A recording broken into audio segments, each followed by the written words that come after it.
ევროკავშირის უმაღლესი წარმომადგენლის განცხადებით მოსკოვის გაფრთხილებას უსაფრთხოების მიზნით კიევის სხვადასხვა ქვეყნის საელჩოებმა დატოვონ, მხოლოდ ვაშინგტონი დაემორჩილა. კაია კალასის თქმით, ევროპული სახელმწიფოებისგან განსხვავებით ამერიკის დიპლომატიურმა წარმომადგენლობამ უკრაინის დედაქალაქის დატოვების გადაწყვეტილება მიიღო.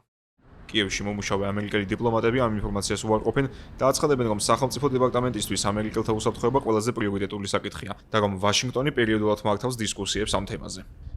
საგარეო საკითხებში ევრობლოკის უმაღლესი წარმომადგენელი ამბობს, რომ ევროპელმა დიპლომატებმა უნდა გადაწყვეტონ ერთ-ერთი მთავარი საკითხი, რომელიც უკავშირდება უკრაინაში სრულმასშტაბიანი ომის თემაზე, რუსეთთან შესაძლო პირდაპირ მოლაპარაკებებში ბრიუსელის შუამავლობას.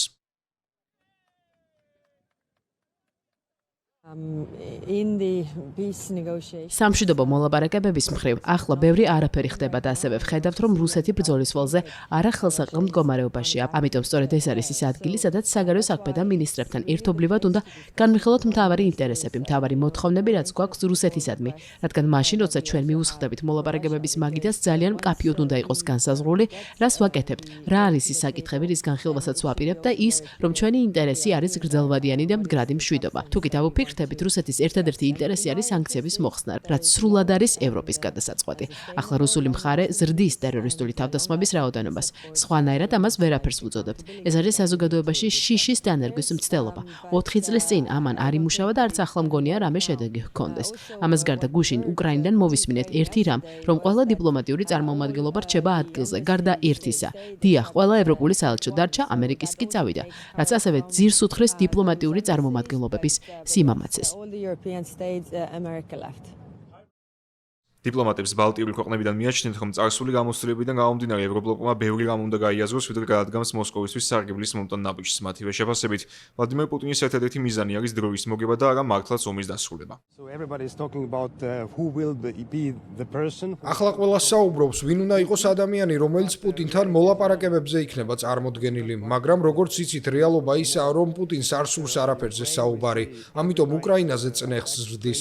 ყოველღამე ვხედავთ სასტიკ თავდასხმებს უკრაინელი ხალხის წინააღმდეგ. ამიტომ გვჭირდება ყურადღება დაუთმოთ იმას, როგორ შეგვიძლია გავაძლიეროთ ევროპული პოზიცია. უკრაინა ახლა ევროპასა და ჩვენს რეგიონში უდიდესი სამხედრო ძალაა. ამიტომ საჭიროა გავიაზროთ ეს ძირითადი პრინციპები.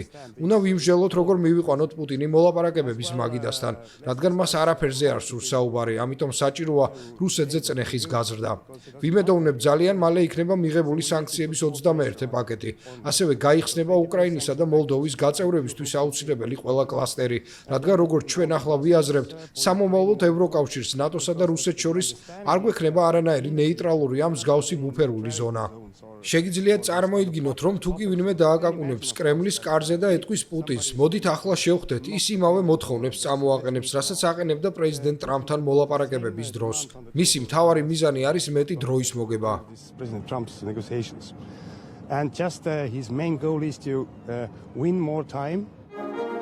ევროპლოკის წევრი ქვეყნების დიპლომატებმა კვიპროსის საგარეო საქმეთა მინისტერიალზეც გაიმეორეს, რომ ახლა მოსკოვი წამგებიან მდგომარეობაშია და ევროკავშირმა არ უნდა დაიმციროს თავი კრემლის წინაშე. 9 მაისს ვლადიმერ პუტინმა ევროპელებს შესთავაზე მათი სახელით მოლაპარაკებების მაგიდასთან გერმანიის ყოფილი კანცლერი გერჰარდ შრედერი დამჯდარიყო. რუსეთის პრეზიდენტის შანაფიქრს დასავლეთში მალევე მიუხვდნენ და განმარტეს, რატომ ცდილობდა კრემლი მაინც და მაინც შრედერის კანდიდატურის წინ წამოწევას. 2005 წელს გერმანიის კანცლერის თანამდებობის დატოვების შემდეგ ის მჭიდრო კავშირებს ინარჩუნებდა ვლადიმერ პუტინთან. 2022 წლამდე ყოფილი გერმანელი მაღალჩინოსანი შედიოდა რუსული სახელმწიფო ენერგო გიგანტის როსნეფტის სამეთვალყო ყოველ საბჭოში. ასევე სხვადასხვა პოსტზე იყო სხვა რუსულ სახელმწიფო კომპანიებში, მათ შორის გაზპრომში. ამიტომ მისი კანდიდატურა კიევშიც და ბრიუსელშიც მაშინვე გამორიცხეს.